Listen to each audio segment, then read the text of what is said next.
Kaleshwaram power point presentation ద్వారా మా హరీష్ రావు గారు ఏం జరిగింది, ఏ విధంగా నీళ్ళని తీసుకొచ్చిర్రు, ఏ విధంగా పంపిణీ చేసిండ్రు, ఏ విధంగా నీళ్లను నిలిపిర్రు అనేది చెప్పిండ్రు.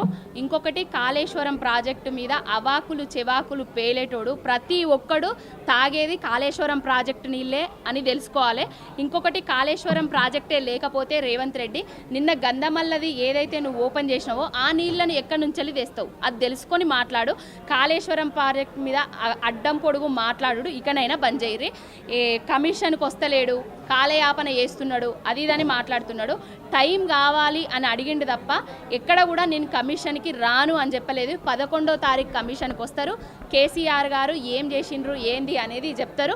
ఇదివరకు కూడా కాళేశ్వరం ప్రాజెక్టు మీద ఏం జరిగింది అనేది ఆయన మీడియా ముఖంగా కూడా వివరించిండ్రు.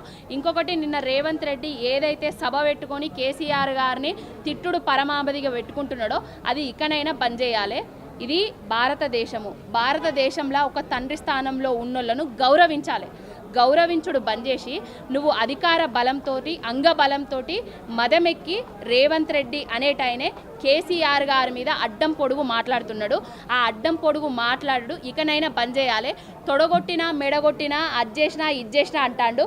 తొడగొట్టింది మెడగొట్టింది ఆయన కాంగ్రెస్ నాయకులను తొక్కడానికి మాత్రమే చేసిన పనులు తప్ప జైలుకు వేయినా అంటున్నాడు. జైలుకు వేయింది ఒక ఓటుకు నోటు కేసుల అడ్డంగా దొరికి పట్టపగలు దొంగతనం చేసి జైలుకు వేయండు.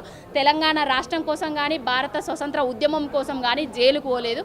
ఇప్పటికైనా రేవంత్ రెడ్డి అనేటైనా బుద్ధి తెచ్చుకొని తెలంగాణకు జల జీవనాధారం కాళేశ్వరం ప్రాజెక్టు అనేది తెలుసుకోవాలి. కాళేశ్వరం మేడిగడ్డ నిట్ట నిలువుగా గదే విధంగా ఉన్నది. జూన్ వస్తుంది, రైతులు పంటలు వేసుకుంటారు.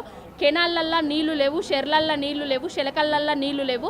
మొగుళ్లకు రైతులు ఎదురు చూస్తారు. ఇప్పటికైనా పంపింగ్ చేసి ప్రతి చెరువును, ప్రతి కుంటను, ప్రతి కెనాల్ను నింపాలని కోరుకుంటాను.